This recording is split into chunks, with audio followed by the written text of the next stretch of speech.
दोस्तों एक ऐसी सच्ची कहानी जिसको सुनने के बाद आप हैरान हो जाएंगे और आपको यकीन नहीं आएगा कि ये लड़की अपने बॉयफ्रेंड के साथ ऐसा भी कुछ कर सकती है। तो hello friends, welcome back to my channel art informative videos. दोस्तों वीडियो स्टार्ट करने से पहले आप लोगों को बता दूं कि ये कंटेंट कुछ लोगों के लिए डिस्टर्बिंग हो सकता है, सो जो लोग बेयर नहीं कर सकते वो इस वीडियो को स्किप कर सकते हैं और जो लोग देख रहे हैं मोस्ट वेलकम। दोस्तों ये बात है 24 अक्टूबर 1955 की। कैथरीन नाइट ऑस्ट्रेलिया के एक छोटे से टाउन न्यू साउथ वेल्स में रहा करती थी। कैथरीन एक ऐसी फैमिली में पैदा हुई थी जहां शुरू से ही इनकी फैमिली का माहौल कुछ ठीक नहीं था और ज्यादातर इनके घर में लड़ाई झगड़े ही हुआ करते थे। कैथरीन के मोम और डैड अल्कोहलिक थे और शराब पीकर एक दूसरे के साथ लड़ाई झगड़े होते रहते थे और कैथरीन पर ज्यादती होती रहती थी। कैथरीन के जो बड़े भाई बहन थे वो कैथरीन के साथ बहुत ही बुरा बर्ताव करते थे, इसलिए कैथरीन शुरू से ही काफी डिस्टर्ब रहा करती थी। और ऑस्ट्रेलिया के जिस टाउन में ये लोग रहा करते थे वहाँ के लोग भी इनकी फैमिली को अच्छा नहीं समझते थे, क्योंकि वहाँ पर रहने वाले लोग सभी एक दूसरे को बहुत अच्छी तरह जानते थे और इस फैमिली की हरकतों की वजह से वहाँ पर रहने वाले लोग भी इनको अच्छा नहीं समझते थे। पर कैथरीन की सोच थोड़ी अलग थी और वो इन सब से बाहर निकलना चाहती थी और अपने लिए एक अच्छा फ्यूचर बनाना चाहती थी। और वो अक्सर यही सोचा करती थी कि उसकी खुद की बहुत ही अच्छी फैमिली होगी, वो एक बहुत ही अच्छी वाइफ और एक बहुत ही अच्छी मदर बन के दिखाएगी और अपने बच्चों को वो सब कुछ देगी जो उसको उसके बचपन में नहीं मिल सका। और जैसे ही कैथरीन बड़ी हुई और अपने स्कूल कंप्लीट करने के बाद कैथरीन ने लड़कों को डेट करना शुरू कर दिया था, बट कैथरीन की रिलेशनशिप किसी भी एक लड़के के साथ नहीं चल पाई। कैथरीन ने बहुत सारे लड़कों को डेट किया था, बट उनमें से एक भी लड़का कैथरीन के साथ लॉन्ग टर्म रिलेशनशिप में नहीं चल सका। कुछ लड़के कैथरीन को छोड़ दिया करते थे और कुछ लड़कों के साथ कैथरीन की लड़ाई झगड़ों की वजह से उनसे ब्रेकअप हो जाता था। और कैथरीन को ये समझ नहीं आ रहा था कि उसको कैसा लड़का चाहिए जो उसको प्यार भी करे और उसके साथ हमेशा रहे। और ऐसे ही करते करते 40 साल गुजर जाते हैं, पर अभी तक कैथरीन को कोई भी ऐसा लड़का नहीं मिलता जो उसके साथ लॉन्ग टर्म तक चल सके। कैथरीन की एज अब 40 इयर्स हो गई थी और अब इसको खुद भी लगना शुरू हो गया था कि उसको अपने लिए एक ऐसा पार्टनर ढूंढ लेना चाहिए जो उसके साथ सीरियस हो, जो उससे दिल से प्यार करे और उसका ख्याल रखे, ताकि ये उससे शादी करके अपनी एक बहुत ही अच्छी फैमिली बना सके और अपने हस्बैंड और अपने बच्चों के साथ एक अच्छी जिंदगी गुजार सके, जिसके ख्वाब वो बचपन से देखती आई थी। और फाइनली कैथरीन को एक ऐसा पार्टनर मिल जाता है जिसका नाम जॉन प्राइस था। और जॉन से मिलने के बाद कैथरीन को सब कुछ बहुत ही अच्छा और नया लगना शुरू हो गया था। जॉन कैथरीन की बहुत ही ज्यादा केयर करता था और कैथरीन भी जॉन को बहुत ही ज्यादा पसंद करने लगी। हालांकि जॉन का डिवोर्स हो चुका था और जॉन के 3 छोटे बच्चे भी थे, बट कैथरीन को इसके बच्चों से कोई भी प्रॉब्लम नहीं थी और ना ही जॉन को कैथरीन के पास से कोई प्रॉब्लम थी। इन दोनों को एक दूसरे के साथ टाइम स्पेंड करना बहुत ही अच्छा लगता था। और कुछ ही टाइम बाद कैथरीन जॉन के साथ उसके घर लिविंग में रहने लगी, जहाँ जॉन अपने बच्चों के साथ पहले ही रहा करता था। कैथरीन को उनके साथ रहना बहुत ही अच्छा लग रहा था। कैथरीन जॉन के बच्चों को भी संभालती, उनकी टेक केयर करती और उनकी लाइफ बहुत ही अच्छी चल रही थी। कैथरीन को ऐसा फील होने लग गया था कि जैसी लाइफ वो देखा करती थी अपने ख्वाबों में वो सब कुछ उसको मिल रहा है। और ऐसे ही टाइम गुजरता रहा और इन दोनों को लिविंग में रहते हुए 4 से 5 साल हो गए थे। और अब कैथरीन जॉन से शादी करने की अपनी ख्वाहिश को जाहिर करती है कि अब हम दोनों को एक दूसरे के साथ शादी कर लेनी चाहिए, पर जॉन कैथरीन को साफ मना कर देता है, क्योंकि जॉन का पहले ही डिवोर्स हो चुका था और अब जॉन खुद भी किसी के साथ शादी करना नहीं चाहता था। वो कैथरीन को समझाता है कि हम दोनों ऐसे ही एक दूसरे के साथ लिविंग में खुश हैं और मुझे अब शादी नहीं करनी। और इस बात को लेकर इन दोनों की लड़ाई झगड़े होना शुरू हो गए थे। हर बार जब कैथरीन शादी की बात करती तो जॉन साफ साफ इनकार कर देता कि अगर कैथरीन तुम्हें मेरे साथ रहना है तो हम दोनों ऐसे ही लिविंग में एक साथ रहेंगे। और इसी बातों की वजह से इन दोनों के रिश्ते में भी कड़वाहट आ गई थी। और एक दिन फेब 2000 में शादी की बात को लेकर इन दोनों का फिर से एक दूसरे के साथ झगड़ा हो जाता है और लड़ाई इतनी ज्यादा बढ़ जाती है कि ये दोनों एक दूसरे पर हाथ उठा देते हैं। और झगड़े के दौरान ही वहाँ पे रखा हुआ चाकू कैथरीन के हाथ में लग जाता है और वो जॉन के सीने पर चला देती है, जिस पर जॉन के चेस्ट पर एक छोटा सा कट लग जाता है। और जॉन गुस्से में चिल्लाते हुए कैथरीन को अपने घर से बाहर निकलने का बोल देता है। कैथरीन को पता था कि अब बात बहुत ज्यादा बढ़ गई है और उसने अपनी लिमिट्स को भी क्रॉस कर लिया है, इसलिए कैथरीन जॉन के घर से बाहर निकल जाती है और इन दोनों का रिश्ता वहाँ पर ही खत्म हो जाता है, क्योंकि अब जॉन कैथरीन के साथ कोई भी रिश्ता नहीं रखना चाहता था और इन दोनों का ब्रेकअप हो जाता है। जॉन से ब्रेकअप होने के बाद कैथरीन जॉन के घर से कुछ ही दूर एक अपार्टमेंट रेंट पर ले लेती है और वहाँ रहने लगती है। और उस घर में अकेले रहने की वजह से कैथरीन खुद को बहुत ही लोनली फील करती है और फिर से जॉन के साथ रिलेशनशिप में आने का सोचने लगती है। पर अब जॉन कैथरीन से बात भी नहीं करना चाहता था, इसलिए कैथरीन सोचती है कि जैसे वो पहले जॉन को अकेले में प्यार और मोहब्बत के साथ मना लिया किया करती थी अब भी वो जॉन को अकेले में मिलेगी और अपनी रिलेशनशिप में आने को बोलेगी, जिससे सब कुछ ठीक हो जाएगा। और 29 फेब 2000 को कैथरीन जॉन के काम पर जाने का इंतजार करने लगती है और जॉन जैसे ही अपने काम पर जाता है तो कैथरीन उसके घर पर आ जाती है। कैथरीन के पास अभी भी जॉन के घर की एक की मौजूद थी और इस की हेल्प से कैथरीन जॉन के घर के मेन दरवाजे को खोलती है और इस घर के अंदर इंटर हो जाती है और घर में जॉन के छोटे बच्चे खेल रहे होते हैं। कैथरीन इन बच्चों के साथ कुछ टाइम बातें करती है और फिर कुछ देर बाद कैथरीन इन बच्चों के लिए एक बेबी सिटर का अरेंज करती है और वो बेबी सिटर कुछ देर बाद इन बच्चों को आकर इनके घर से ले जाती है। कैथरीन ने ऐसा इसकी वजह से किया था क्योंकि वो जॉन के साथ कुछ पल अकेले में गुजारना चाहती थी ताकि इन दोनों को कोई भी डिस्टर्ब ना करे। और उसके कुछ देर बाद कैथरीन भी एक न्यू ड्रेस को खरीदने के लिए मार्केट में चली जाती है ताकि अपनी ड्रेस और अपने न्यू लुक से जॉन को इम्प्रेस कर सके। और शाम को जब जॉन अपने घर काम से वापसी आता है तो उसको अपने घर पे बच्चे नजर नहीं आते और वो अपने घर में सभी जगह पर देखता है पर बच्चे उस घर में थे ही नहीं। फिर जॉन को टेबल पर रखा हुआ एक लेटर मिलता है और ये लेटर कैथरीन का था जिस पर उसने उन बच्चों के बारे में ही लिखा था कि तुम परेशान नहीं होना, एक दिन के लिए बच्चे बेबी सिटर के पास छोड़े हैं ताकि हम दोनों को कुछ टाइम अकेले में साथ गुजारने को मिल सके। और कैथरीन ने इस लेटर में ये भी लिखा था कि वो फिर से इस रिलेशनशिप को ठीक करना चाहती है, सब कुछ पहले जैसा करना चाहती है। और इस लेटर में मजीद ये भी लिखा था कि वो कुछ ही देर में उससे मिलने के लिए उसके घर पहुंच जाएगी। कैथरीन का ये लेटर रीड करने के बाद जॉन को बहुत ही ज्यादा गुस्सा आ जाता है कि उसकी इजाजत के बिना उसके बच्चों को कैसे एक बेबी सिटर को दिया जा सकता है। और थोड़ी देर बाद जॉन किचन में जाता है और फ्रिज में रखी हुई बियर की बोतल को निकालता है और सोफे पे आकर बैठ जाता है और बियर को पीने लगता है और कैथरीन के आने का वेट करने लगता है। और वेट करते करते जॉन अपने रूम में जाकर सो जाता है क्योंकि उसके नेक्स्ट डे जॉन को सुबह जल्दी अपनी जॉब पर जाना था। और जब सुबह 6 बजे जॉन अपने काम पर नहीं पहुंचता तो इस कंपनी के मैनेजर एक एम्प्लॉय को जॉन के घर भेजता है कि जाओ उसको घर से बुला कर लाओ, मुझे उससे बहुत ही ज्यादा जरूरी काम है और वो अपना फोन भी नहीं उठा रहा। और वो एम्प्लॉय सीधा जॉन के घर पहुंच जाता है। घर पहुंचने के बाद उसने देखा कि जॉन की गाड़ी उसके घर के पास ही खड़ी है। वो जॉन के घर के पास जाता है और डोर को नॉक करता है पर घर के अंदर से कोई भी आवाज नहीं आती। वो इस डोर को 2 से 3 बार जोर से नॉक करता है ताकि अगर कोई अंदर सो रहा हो तो वो उठ जाए, पर कोई भी रिस्पॉन्स नहीं आता और डोर अंदर से लॉक था। और वो एम्प्लॉय अपने मैनेजर को कॉल करके बताता है कि डोर लॉक है और अंदर से कोई भी रिस्पॉन्स नहीं आ रहा। तो वो मैनेजर उसको वापसी आने को बोल देता है और जैसे ही ये एम्प्लॉय वापसी जाने लगता है तो इसने नोटिस किया कि डोर के पास खून लगा हुआ है और ये खून देखकर थोड़ा सा घबरा जाता है और डोर के नीचे हाथ लगाकर चेक करने लगा और खून अभी तक गीला था। और इसको देखने के बाद ये बहुत ही ज्यादा डर जाता है और इस घर की विंडो को जोर जोर से बजाने लगता है ताकि अगर कोई अंदर हो तो उसको पता चल जाए। और ये इस घर की बैक साइड पर भी जाकर देखता है पर वहाँ पर भी इसको कोई नहीं मिलता। और अब इस एम्प्लॉय को यकीन हो गया था कि यहाँ कुछ तो हुआ है और वो सीधा अपनी गाड़ी में बैठकर वहाँ से निकल जाता है और कंपनी में जाकर अपने मैनेजर को सब कुछ बता देता है। इसके बाद वो मैनेजर फौरन पुलिस को इन्फॉर्म कर देता है और 2 पुलिस वाले सुबह 8 बजे के करीब जॉन के घर पहुंच जाते हैं। और पुलिस वालों ने देखा कि जॉन की कार वहीं खड़ी है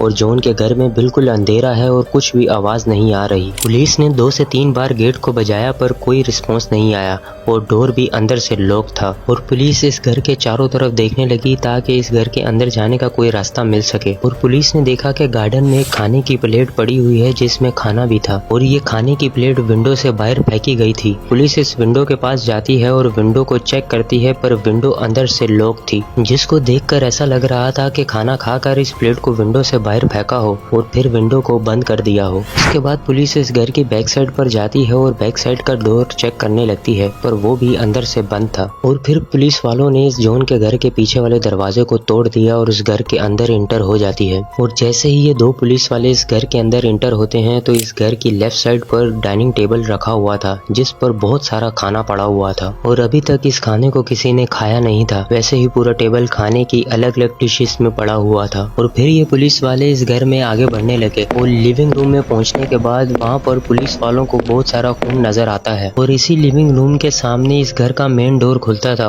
और वहाँ पर बहुत सारा खून लगा हुआ था। और इस जगह को देखने के बाद ऐसा लग रहा था जैसे यहाँ से किसी की बॉडी को ड्रैग करके कहीं और ले जाया गया हो। पुलिस इस खून के निशानों को फॉलो करते हुए आगे बढ़ने लगी और ये खून के निशान लिविंग रूम के पास सोफे के पीछे जा रहे थे। और जब पुलिस इस सोफे के पास पहुंचती है तो वहाँ पर कैथरीन की बॉडी पड़ी हुई मिलती है और पुलिस फौरन इस बॉडी की पल्स को चेक करती है और पल्स अभी तक चल रही थी पर कंडीशन इतनी ज्यादा खराब थी कि कैथरीन किसी भी टाइम मर सकती थी। इसलिए पुलिस फौरन एम्बुलेंस को कॉल कर देते हैं और वहाँ आने का बोल देते हैं और एक पुलिस ऑफिसर इस घर की बाकी जगह को चेक करने लगता है और इन खून के निशानों को फॉलो करने लगता है और इन निशानों को फॉलो करते करते पुलिस ऑफिसर एक दूसरे रूम में पहुंच जाता है। पर वहाँ उस रूम में कोई भी नहीं था, बस एक पर्दा लगा हुआ था और उसके नीचे खून ही खून था। तो वो पुलिस ऑफिसर उस पर्दे को अपने हाथ से हटाता है ताकि देख सके कि उस पर्दे के पीछे कुछ है तो नहीं, पर वहाँ कुछ भी नहीं होता। और जैसे ही वो अपना हाथ उस पर्दे से हटाता है तो उसके हाथ पर खून लग जाता है और वो पुलिस ऑफिसर बहुत ही ज्यादा डर जाता है क्योंकि वहाँ पर कोई भी नहीं था। फिर ये खून कहाँ से आया? असल में दोस्तों, जो पर्दा उस पुलिस ऑफिसर ने अपने हाथ से हटाया था वो कोई पर्दा नहीं था, बल्कि एक पर्दे की लेयर में काटा हुआ एक इंसान की स्किन थी, जो पर्दे जैसी काट कर किसी ने वहाँ पर लगाई हुई थी। और उसको देखने के बाद वो पुलिस ऑफिसर बहुत ही ज्यादा डर जाता है। आखिर ये सब किया किसने था? किसने इतनी बेरहमी से एक इंसान की स्किन को उसकी बॉडी से ऐसे उतारा था जिस पर यकीन करना ही बहुत मुश्किल था? और जॉन कहाँ था? इन सब सवालों के जवाब जानने के लिए दोस्तों हमको वापसी उसी रात में जाना होगा जब जॉन अपने घर में अकेले कैथरीन का वेट कर रहा था। और वेट करते करते 11 बज गए थे पर कैथरीन अभी तक नहीं आई थी। और फिर जॉन सोने के लिए अपने रूम में चले जाता है और सो जाता है क्योंकि उसको सुबह जल्दी अपनी जॉब पर जाना था। और 12 बजे कैथरीन जॉन के घर आती है और सीधा उसके रूम में चली जाती है जहाँ जॉन सो रहा था। कैथरीन बहुत ही ज्यादा तैयार होकर आई थी और उसने अपनी न्यू ड्रेस भी पहनी हुई थी जो उसने जॉन को इम्प्रेस करने के लिए खरीदी थी। और कैथरीन उस ड्रेस में बहुत ही ज्यादा खूबसूरत भी लग रही थी। और जब जॉन ने उसको देखा तो अपना सारा गुस्सा भूल गया और फिर इन दोनों ने एक दूसरे के साथ रात गुजारी और फिर सो गए। और उसके कुछ देर बाद कैथरीन की आंख खुल जाती है और वो बेड से उठ जाती है और जॉन की तरफ काफी देर तक देखती रहती है और सोचने लगती है कि जॉन उसका फायदा उठा रहा है। उसने उसके साथ शादी तो करनी नहीं, बस उसके साथ टाइम पास कर रहा है और उसका फायदा उठा रहा है। जबकि इन दोनों के ब्रेकअप के बाद कैथरीन खुद जॉन के पास आई थी और उसके साथ दोबारा से रिलेशनशिप में आना चाहती थी। और उस टाइम कैथरीन को पता नहीं जॉन पर इतना ज्यादा गुस्सा आ जाता है कि वो जॉन को बिना डिस्टर्ब किए हुए अपने घर जाती है और वहाँ से नाइफ का एक टूल बॉक्स उठा लाती है जिसमें बहुत सारी अलग अलग किस्म की नाइफ्स थी। असल में कैथरीन एक बूचर फैक्ट्री में काम करती थी और कैथरीन जानवरों के मीट को अलग अलग तरीकों से वहाँ पर काटा करती थी। और कैथरीन के घर में ये नाइफ का टूल बॉक्स हमेशा ही रहता था। तो कैथरीन ने अपना टूल बॉक्स उठाया और सीधा जॉन के घर वापसी आ जाती है। कैथरीन ने सोच लिया था कि वो जॉन को अब जिंदा नहीं छोड़ेगी, सो कैथरीन ने अपना वो टूल बॉक्स खोला और उसमें से एक नाइफ को निकाला और जॉन के रूम में चली गई। जॉन अपने कमरे में सो रहा था तो कैथरीन जॉन के ऊपर बैठ गई और जोर से चाकू को जॉन के सीने में घुसा दिया और जॉन एकदम चिल्ला उठा और कैथरीन को धक्का मारकर नीचे गिरा दिया और चिल्लाते हुए इस रूम से बाहर निकलने लगा। जॉन का खून बहुत तेजी से बह रहा था। नाइफ इतनी बुरी तरह जॉन के सीने में घुसी थी कि जॉन से खड़ा भी नहीं हुआ जा रहा था और जॉन रेंगते हुए अपने घर के मेन डोर की तरफ जाने लगा ताकि इस घर से बाहर निकल सके। और जॉन को बिल्कुल भी समझ नहीं आ रहा था कि कैथरीन उसको जान से क्यों मारना चाहती है। जॉन का खून पूरे फ्लोर पर फैल गया था और जॉन रेंगते हुए घर के मेन डोर की तरफ पहुंच जाता है और घर का डोर खोल देता है और घर से बाहर निकलने ही लगता है कि कैथरीन पीछे से आ जाती है और जॉन की टांगों को पकड़कर अंदर खींच लेती है और डोर को लॉक कर देती है। और जॉन का खून उस डोर पर लग जाता है जो कि उसके अगले दिन वो एम्प्लॉय देखता है कि खून डोर पर लगा हुआ है। वो असल में जॉन का ही खून था क्योंकि उस दिन जॉन अपने घर से निकल नहीं पाया था और उसका खून वहीं डोर पर लग गया था और कैथरीन ने उसको टांगों से पकड़कर अंदर खींच लिया था और जॉन को घसीटते हुए उस घर की बैक साइड पर ले जाती है और जॉन की बॉडी पर 36 बार उसी नाइफ से स्टैब भी करती है और जॉन को मरने के लिए छोड़ देती है। उसके बाद कैथरीन किचन में जाती है और पानी को बॉईल करने लगती है और डाइनिंग टेबल पर प्लेट्स को लगाने लगती है। और फिर कैथरीन वापसी जॉन के पास जाती है। तब तक जॉन मर चुका था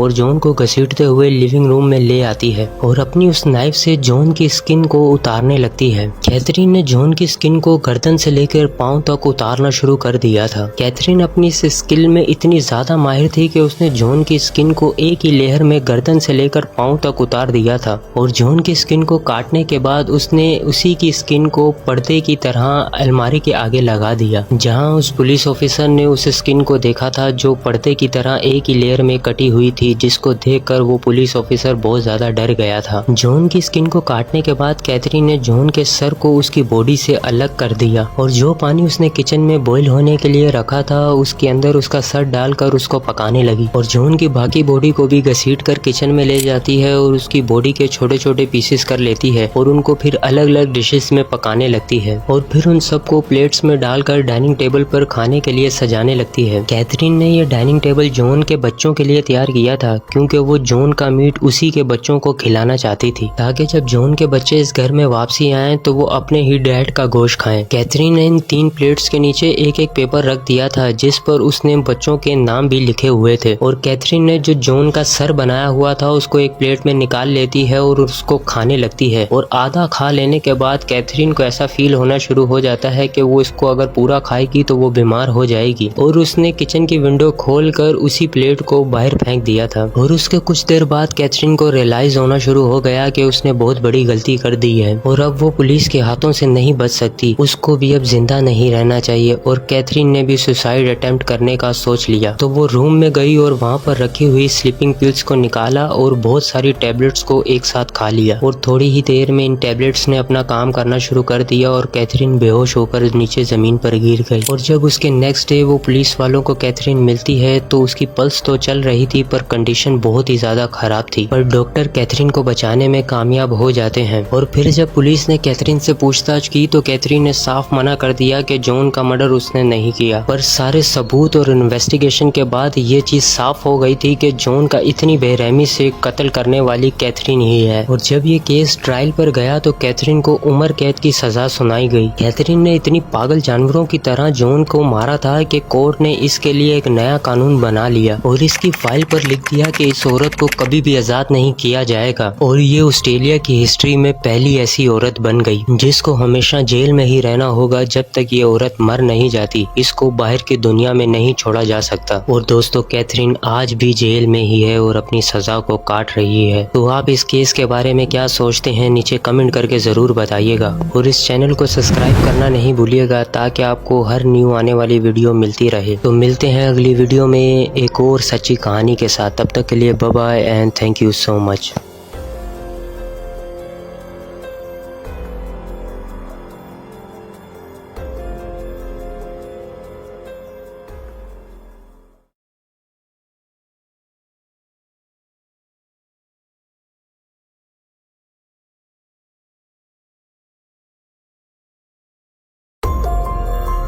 दोस्तों पाकिस्तान में रहने वाला एक ऐसा सीरियल किलर जिसने 147 दिनों में 100 मासूम बच्चों को कत्ल कर दिया और अपने लेटर में लिखता है कि मेरा मिशन पूरा हुआ, मैं बहुत सी माओं को रुलाऊंगा और उनके बच्चों की बॉडी को बिना कफन के एक गटर के जरिए बहाऊंगा। तो hello friends, welcome back to my channel art informative videos. ये बात है 22 नवंबर 1999 पाकिस्तान की सिटी लाहौर की। डेली जंग न्यूज चैनल को एक लेटर, बहुत सारी बच्चों की फोटोग्राफ्स और 32 पेज की एक डायरी मिलती है जिसमें इन 100 बच्चों की डिटेल्स और उनको कैसे कत्ल किया गया है इस सब के बारे में कन्फेशन किया गया था। और इस लेटर में ये भी लिखा था कि जब आप मेरे घर पर जाएंगे तो आपको सब सबूत मिल जाएंगे और मैं चाहता हूँ कि आप ये बात अपने न्यूज़पेपर के जरिए पूरी दुनिया तक पहुँचाएं। और इस लेटर के नीचे एक नाम और एक एड्रेस दिया हुआ था और ये एड्रेस था 16B रावी रोड लाहौर। और जब इस घर पर पहुँचा जाता है तो ये घर लॉक था और घर के अंदर कोई भी मौजूद नहीं था। और जब इस घर के अंदर एंटर किया जाता है तो बहुत ही ज्यादा स्मेल आ रही होती है और सब चीजें वैसी ही मिलती हैं जैसा उस लेटर में लिखा था। घर के एक कमरे में बोरी के अंदर बच्चों के बहुत सारे कपड़े मिलते हैं और 85 से भी ज्यादा बच्चों के जूतों के पेयर मिलते हैं। और एक दूसरे कमरे के अंदर ड्रम में बच्चों को एसिड में डुबोया होता है और इन बॉडीज के बस कुछ ही हिस्से बाकी रह गए थे क्योंकि बाकी सब बॉडी के पार्ट्स इसी एसिड में डिसोल्व हो चुके थे। और सब कुछ वैसा ही था जैसा इस लेटर में लिखा हुआ था। और इतने खौफनाक मंजर को देखने के बाद इस न्यूज को पब्लिश कर दिया जाता है और इन बच्चों की डिटेल्स और उनकी फोटोग्राफ्स भी इस न्यूज़पेपर में दी जाती है। और इस न्यूज के पब्लिश होते ही पूरे पाकिस्तान में हलचल मच जाती है। आखिर ये सीरियल किलर था कौन और इसने 100 मासूम बच्चों को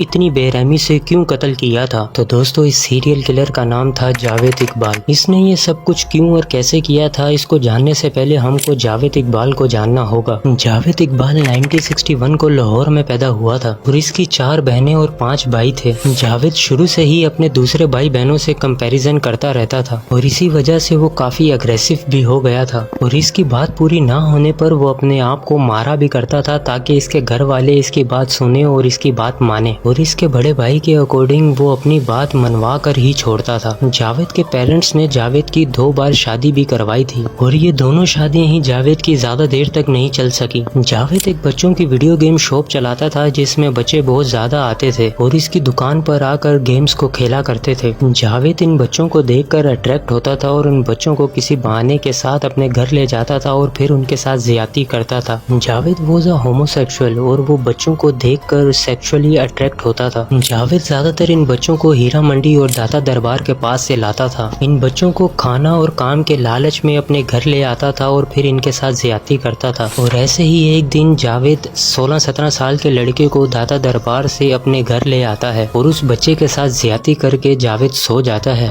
और वो बच्चा एक राइफल का हैंडल जावेद के सर पर मारकर जावेद का सर फाड़ देता है और खून बहुत तेजी से बहने लगता है और चिल्लाने की वजह से लोग उस घर में जमा हो जाते हैं और पुलिस को भी इन्फॉर्म कर दिया जाता है। और फिर जब बच्चे से पूछा जाता है तो बच्चा साफ साफ सब कुछ बता देता है कि जावेद ने उसके साथ क्या क्या किया है। और फिर इस जावेद को बहुत बुरी तरह मारा पीटा जाता है और पुलिस भी एक बच्चे के रेप के केस में इसको अरेस्ट कर लेती है। मारपीट की वजह से जावेद की हालत बहुत ज्यादा खराब हो जाती है और फिर उसको हॉस्पिटल ले जाया जाता है। और जावेद की इतनी घटिया हरकत करने के बाद इसकी फैमिली के सब लोग इससे दूर हो जाते हैं और जावेद की ऐसी हालत को देखकर इसकी माँ बहुत ही ज्यादा रोती है। और इन सब चीजों को देखने के बाद जावेद ने डिसाइड कर लिया था कि वो बदला लेगा और हजारों माओं को रुलाएगा। इसके बाद जावेद एक घर रेंट पे ले लेता है 16B रावी रोड के पास और वहीं रहने लगता है। और जावेद हर दिन हीरा मंडी, दाता दरबार, बस स्टॉप जैसी जगहों से बच्चों को गायब करने लगता है। और इन बच्चों की एज 6 साल से लेकर 12 से 14 साल की थी। और ऐसे ही करते करते 147 दिनों में जावेद ने 100 बच्चों को गायब कर लिया था। जावेद इन बच्चों को पैसा, खाना और जॉब की लालच के जरिए अपने घर ले आता था जहाँ जावेद किराए पर रहता था। ये इन बच्चों की पिक्चर्स को क्लिक करके अपने पास रख लिया करता था और फिर इन बच्चों के साथ ज्यादती करता था और फिर इन बच्चों के गले में एक चैन को डालकर उनको जान से मार दिया करता था। फिर इसके बाद जावेद इन बच्चों के कपड़ों और जूतों को एक टैग लगाकर स्टोर कर लिया करता था और फिर इन बच्चों की बॉडी के अलग अलग हिस्से करके एक एसिड से भरा हुआ ड्रम के अंदर इन बच्चों की बॉडी के पार्ट्स को डाल दिया करता था। और जब इनकी बॉडी के सारे पार्ट्स जल जाते थे या फिर डिसॉल्व हो जाते थे तो उनको वो गटर और नालों के जरिए बाहर फेंक दिया करता था। और ऐसे ही ये सिलसिला चलता रहा और जावेद ने 147 दिनों में 100 मासूम बच्चों को इतनी बेरहमी से कत्ल कर दिया। और 100 बच्चों को मारने के बाद जावेद अपने आप को मीडिया और पुलिस वालों के सामने सरेंडर कर देता है। 29 दिसंबर 1999 को जावेद इकबाल जंग न्यूज चैनल के पास जाता है और अपने आप को उनके सामने सरेंडर कर देता है और मीडिया को बताता है कि उसने 100 बच्चों को कत्ल किया है जिस पर उसको कोई रिग्रेट नहीं है। जावेद इकबाल ने मीडिया को सब कुछ साफ साफ डिटेल में बताया कि वो कैसे उन बच्चों को कत्ल किया करता था और उसको फिर पुलिस के हवाले कर दिया जाता है। और जावेद ने बताया कि उसने ये कन्फेशन और ये सब कुछ इसलिए किया था ताकि रोड पर रहने वाले बच्चों को अटेंशन मिल सके। और जब ये केस ट्रायल पर जाता है तो 9 मार्च 2000 को जावेद इकबाल कोर्ट में एक बार फिर से अपनी स्टेटमेंट को बदल लेता है। वो कोर्ट में बताता है कि असल में कोई भी बच्चा कत्ल नहीं हुआ, ये सब एक पब्लिक स्टंट था फेमस होने के लिए। बट कोर्ट इस बात को डिनाई कर देता है क्योंकि इसके घर से मिले हुए वो सारे सबूत, बच्चों के कपड़े, वो एसिड से भरे हुए ड्रम, वो खून के निशान, इन बच्चों के जूते और इन बच्चों की फोटोग्राफ से ये साफ जाहिर था कि 100 बच्चों का कत्ल इसी ने किया है। और हर जगह इन मासूम बच्चों की माओं की रोने की आवाजें थी और हर कोई जस्टिस चाहता था। और ये केस लोगों के दरमियान में इतना तेजी से फैला कि लोग सड़कों पर निकल आए और स्ट्राइक करने लगे ताकि इन बच्चों की माओं को जस्टिस मिल सके। और उस टाइम के जज रांझा अल्लाह बख्श जावेद इकबाल को ऐसी सजा सुनाई जो पहले पाकिस्तान में किसी को ना दी गई थी। इन्होंने कहा कि जावेद इकबाल को पूरे पाकिस्तान के सामने मीनार पाकिस्तान पर उसी चैन से फांसी दी जाएगी जिस चैन से वो बच्चों को जान से मार दिया करता था। और इसकी बॉडी के 100 पीसेस किए जाएंगे और उनको एसिड में डाला जाएगा। और जावेद इकबाल के तीनों साथियों को, साजिद को 689 ईयर्स की सजा सुनाई गई, नदीम को 186 ईयर्स की और साबिर को 42 ईयर्स की सजा सुनाई गई। और ये सजा सुनने के बाद पूरी कंट्री हैरान हो गई थी। और कुछ लोगों का कहना था कि जावेद को ऐसी सजा देना ह्यूमन राइट्स की वायलेशन है, पर इन सब की सजा कंफर्म हो चुकी थी। पर यह सजा मिलने से पहले ही 9 अक्टूबर 2001 को जावेद इकबाल और उसके एक साथी को जेल के अंदर मरा हुआ पाया जाता है। पुलिस के अकॉर्डिंग इन दोनों ने अपनी ही शर्ट को फंदा बनाकर अपनी जान ले ली थी। पर दोस्तों कुछ लोगों का मानना है कि इन दोनों को जेल के अंदर ही तशद्दुद करके इनको जान से मार दिया गया था। इन्वेस्टिगेशन के दौरान ये भी पता चलता है कि उस रात कोई भी CCTV नहीं चल रहा था। अब ये तो पता नहीं कि जावेद इकबाल और उसके साथी ने फंदा बनाकर कर खुदकुशी की थी या जेल के अंदर ही उनको मरवा दिया गया था। तो दोस्तों आप इस केस के बारे में क्या सोचते हैं नीचे कमेंट करके जरूर बताइएगा, आपकी फीडबैक का इंतजार रहेगा। और इस चैनल को सब्सक्राइब करना नहीं भूलिएगा ताकि आपको हर न्यू आने वाली वीडियो मिलती रहे। तो अपना बहुत सारा ख्याल रखिएगा। तो मिलते हैं नेक्स्ट वीडियो में, तब तक के लिए bye bye and thank you so much.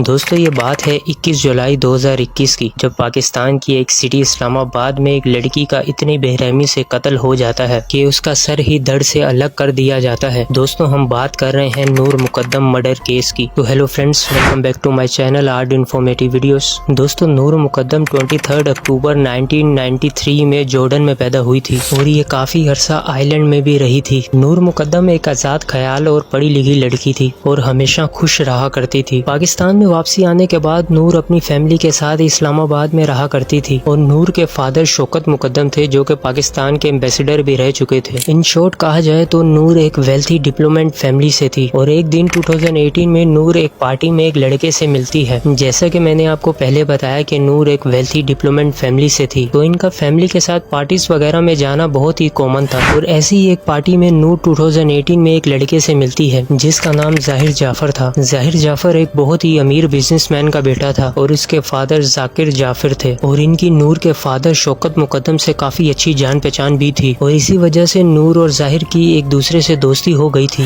जाहिर जाफर के पास डुअल नेशनैलिटी थी, एक पाकिस्तान की और दूसरी यूएसए की। वैसे तो जाहिर यूएसए में पैदा हुआ था और अपनी ग्रेजुएशन की स्टडी भी यूएसए में ही की थी और कुछ टाइम ये यूके में भी रहा था। नूर और जाहिर की दोस्ती होने के बाद ये दोनों एक दूसरे को पसंद करना शुरू कर देते हैं। दोस्ती धीरे धीरे प्यार में बदल गई और ये दोनों एक दूसरे को डेट करने लगे। इन दोनों की फैमिली खुश थी और कोई प्रॉब्लम नहीं थी, सब कुछ ठीक चल रहा था। पर जैसे जैसे टाइम गुजरा नूर को जाहिर की हरकतों के बारे में पता चलना शुरू हो गया था कि जाहिर एक अब्यूसिव और अग्रेसिव पार्टनर है। जाहिर ने एक बार यूके में अपनी मदर पर भी हाथ उठाया था और गुस्से में बहुत ज्यादा वायलेंट हो गया था, जिसकी वजह से पुलिस ने उसको अरेस्ट भी कर लिया था। जाहिर जाफर की एक ऐसी अब्यूसिव और अग्रेसिव साइड थी जिसकी वजह से उसको यूके से डिपोर्ट भी कर दिया था और इसकी बुरी हरकतों को देखते हुए इसके फादर ने इसको पाकिस्तान में वापसी बुला लिया था और नूर को आहिस्ता आहिस्ता इसकी सभी हरकतों के बारे में पता चलना शुरू हो गया था। इसने नूर को भी कई बार फिजिकली अब्यूज किया था और अब नूर इस रिलेशनशिप में इसके साथ नहीं रहना चाहती थी। वो बहुत ही ज्यादा तंग आ चुकी थी और उसके बर्दाश्त से बाहर हो गया था और फाइनली ऑलमोस्ट 3 इयर्स की रिलेशनशिप में रहने के बाद नूर ने इसकी हरकतों की वजह से 2021 के स्टार्ट में इससे ब्रेकअप कर लिया था। बट इसके कुछ ही महीनों बाद जो कुछ हुआ वो बहुत ही ज्यादा शॉकिंग था। जाहिर सब कुछ छोड़कर हमेशा के लिए अमेरिका जाने के लिए मन बना चुका था और 18 जुलाई 2021 को रात के 9:05 पर नूर को कॉल करता है और ये कॉल पर नूर को कन्विंस करता है कि मेरे अमेरिका जाने से पहले एक बार मुझसे मिलने के लिए आ जाओ, मैं हमेशा के लिए अमेरिका जा रहा हूँ। और नूर घर में बिना किसी को बताया रात के 10:19 पर जाहिर से मिलने के लिए उसके घर पहुँच जाती है। शायद नूर ने ये सोचा होगा कि जाने से पहले मिल लेते हैं, कोई इतनी बड़ी बात नहीं है, कोई इशू नहीं होगा, और उससे मिलने के लिए उसके घर चली जाती है जो कि इस्लामाबाद के F7 सेक्टर में था। और इससे पहले जाहिर ट्रैवल एजेंसी को कॉल करके बहुत ही वियर्ड सवाल करता है। वो एजेंट से पूछता है कि ये फ्लाइट की टिकट अगर मैं कैंसिल करवा दूं तो क्या उसको रिफंड मिलेगा, और फिर कुछ देर बाद बोलता है कि नहीं मैं इसी फ्लाइट में जाऊंगा। और जाहिर को 2 बार टैक्सी ड्राइवर की कॉल भी आती है जो एयरपोर्ट जाने के लिए उसने बुक करवाई हुई थी। ये टैक्सी ड्राइवर जाहिर को 11:15 पर कॉल करता है और जाहिर उस ड्राइवर से बोलता है कि थोड़ा वेट करो मैं आता हूँ। उसके बाद ये टैक्सी ड्राइवर 11:30 पर फिर से जाहिर को कॉल करता है और उनसे कहता है कि सर मैं वेट कर रहा हूँ। इस पर जाहिर उससे कहता है कि थोड़ा वेट करो मैं आ रहा हूँ। इसके बाद जाहिर बाहर आता है और उस टैक्सी ड्राइवर को 1000 रुपए देता है वेट करने के लिए और उस टैक्सी ड्राइवर से कहता है कि अब एयरपोर्ट जाने की जरूरत नहीं है और उसको हाफ पेमेंट कर देता है, 1000 रुपए उसको दे के भेज देता है। इसके बाद जाहिर रात के 1:30 बजे फिर से उसी टैक्सी ड्राइवर को कॉल करता है और उसको अपने घर वापसी बुलाता है कि उसको एयरपोर्ट जाना है। और वो टैक्सी ड्राइवर 2 बजे तक जाहिर के घर पहुंचता है। हालांकि जाहिर को पता था कि इस टाइम एयरपोर्ट के लिए निकलेंगे तो हम टाइम पर नहीं पहुंच पाएंगे, फिर भी वो टैक्सी ड्राइवर को अपने घर बुला लेता है और जाहिर नीचे आता है और इस बार जाहिर के साथ नूर भी होती है। उसने पाँव में चप्पल तक नहीं पहनी हुई थी। ऐसा लग रहा था जैसे जाहिर उसको फोर्सफुली अपने साथ टैक्सी में जाने के लिए बोल रहा हो और ये दोनों टैक्सी में बैठकर एयरपोर्ट जाने के लिए निकल जाते हैं। और कुछ दूर जाने के बाद जाहिर उस टैक्सी ड्राइवर से कहता है कि अब बहुत देर हो गई है, मुझे नहीं लगता कि हम टाइम पर एयरपोर्ट पहुंच भी पाएंगे कि नहीं। तुम एक काम करो, टैक्सी को वापसी घर की तरफ ले लो। और इस टैक्सी ड्राइवर को भी जाहिर का बिहेवियर काफी अजीब लग रहा था और सारे रास्ते जाहिर ही बोले जा रहा था। नूर एकदम खामोश थी। पूरे रास्ते नूर ने कुछ भी नहीं बोला और 2:35 पर ये टैक्सी ड्राइवर उन दोनों को वापसी घर छोड़ देता है। नूर जाहिर के घर वापसी नहीं जाना चाहती थी, पर जाहिर नूर को जबरदस्ती खींचते हुए अपने रूम में ले जाता है। दोस्तों, नूर 18 तारीख को रात को जाहिर के घर गई थी और अब 19 हो गई थी और नूर अभी तक अपने घर नहीं गई थी। नूर की फैमिली कुछ सामान लेने के लिए बाहर गई हुई थी क्योंकि अगले दिन ईद थी और जब ये लोग घर वापसी आते हैं तो नूर अपने घर पर नहीं होती। तो नूर की फैमिली थोड़ा परेशान हो जाती है और उसको मैसेजेस और कॉल करते हैं, पर उसका फोन नहीं लग रहा था। काफी बार जब कॉल और मैसेजेस करने के बाद जब कोई रिस्पॉन्स नहीं आ रहा था तो इसकी फैमिली पुलिस को इन्फॉर्म करने का सोच रही होती है कि उसके कुछ ही देर बाद रात को नूर की कॉल आ जाती है और वो अपनी फैमिली से कहती है कि आप लोग परेशान ना हो, मैं अपने फ्रेंड्स के साथ कुछ दिनों के लिए लाहौर जा रही हूँ। नूर से बात होने के बाद इसकी फैमिली काफी रिलैक्स हो जाती है और वो कहते हैं कि ठीक है, और उनको थोड़ा अजीब भी लग रहा था कि कल ईद है और ये लाहौर जा रही है। इसके बाद ना तो नूर ने किसी से कांटेक्ट किया और ना ही किसी के मैसेज का कोई रिस्पॉन्स दिया। नूर को जाहिर ने जबरदस्ती होस्टेज बनाकर 2 दिन से अपने घर ही रखा हुआ था और अब 20 जुलाई सुबह 10:40 पर नूर किसी तरह अपनी मदर को एक वॉइस मैसेज करती है और ये नूर का लास्ट वॉइस मैसेज था जो आज तक पब्लिकली सामने नहीं आ सका कि नूर ने उस वॉइस मैसेज में क्या कहा था। और इसके बाद जाहिर 11 बजे अपने मोबाइल से नूर की मदर को कॉल करता है और वो उनको बताता है कि नूर उसके साथ नहीं है और वो काफी टाइम से उससे मिला भी नहीं है। नूर की मदर के अकॉर्डिंग जाहिर उस टाइम कॉल पर बहुत ही ज्यादा अग्रेसिव साउंड कर रहा था और बार बार बोल रहा था कि नूर यहाँ उसके साथ नहीं है। उसके बाद तकरीबन 1:30 बजे के करीब जाहिर अपने डैड को कॉल करता है और उनसे आधा घंटा बात भी करता है और शाम 6:30 से 7 बजे के दरमियान जाहिर ने अपने डैड से 3 बार और बात की थी और शाम 7:10 पर नूर जाहिर के घर के फर्स्ट फ्लोर से बैल्कनी से जंप करती हुई दिखाई भी देती है, जो सीसीटीवी फुटेज में रिकॉर्ड हो गया था। नूर को चोट लगने की वजह से उससे ठीक से चला नहीं जा रहा था। वो अपना हाथ पेट पर रखकर सीधा घर के मेन डोर की तरफ भागने लगती है ताकि इस घर से बाहर निकल सके और जाहिर अपने वॉचमैन से कहकर उसको बाहर जाने से रोकता है और जाहिर भी फौरन नीचे आ जाता है। नूर खुद को बचाने के लिए उस वॉचमैन के केबिन में भी जाती है, पर जाहिर नूर को घसीटते हुए फिर से अपने रूम में ऊपर ले जाता है और उसको बहुत बुरी तरह मारना शुरू कर देता है। और इस घर के वॉचमैन ने जाहिर के फादर को कॉल की जो उस टाइम किसी काम से कराची गए हुए थे और इन्होंने कहा कि मैं कुछ करता हूँ और उन्होंने थेरेपिस्ट के CEO को कॉल की और उनको अपने बेटे के बारे में बताया कि ही नीड्स योर हेल्प। इस दौरान जाहिर अपने रूम में नूर को बहुत बुरी तरह टॉर्चर और मार पीट रहा था और गुस्से में जाहिर ने अपनी स्विफ्ट नाइफ से 11 से 12 बार नूर पर स्टैब भी किया था और खून चारों तरफ रूम में फैल गया और नूर जमीन पर नीचे गिर गई। और फिर जाहिर नूर का गला दबाने लगा और सांस रुक जाने के बाद भी जाहिर काफी देर तक नूर का गला दबाता रहा और कुछ देर बाद जाहिर ने अपनी स्विफ्ट नाइफ उठाई और नूर के गले में चला दी और उसका सर ही उसकी बॉडी से अलग कर दिया। इसके कुछ देर बाद वो थेरेपिस्ट के CEO अपने कुछ एम्प्लॉइज के साथ उस जाहिर के घर पहुंच जाता है और जाहिर के घर के बाहर उसके पहले से ही कुछ दोस्त खड़े हुए थे और गेट अंदर से बंद था और कोई गेट को खोल नहीं रहा था। फिर उन्होंने एक सीढ़ी ली और उस घर के फर्स्ट फ्लोर पर लगा दी ताकि उसके रूम में जाया जा सके और जैसे ही वो एम्प्लॉय उसके रूम में इंटर होता है तो जाहिर उस एम्प्लॉय पर भी चाकू से हमला कर देता है और कमरे में चारों तरफ खून ही खून था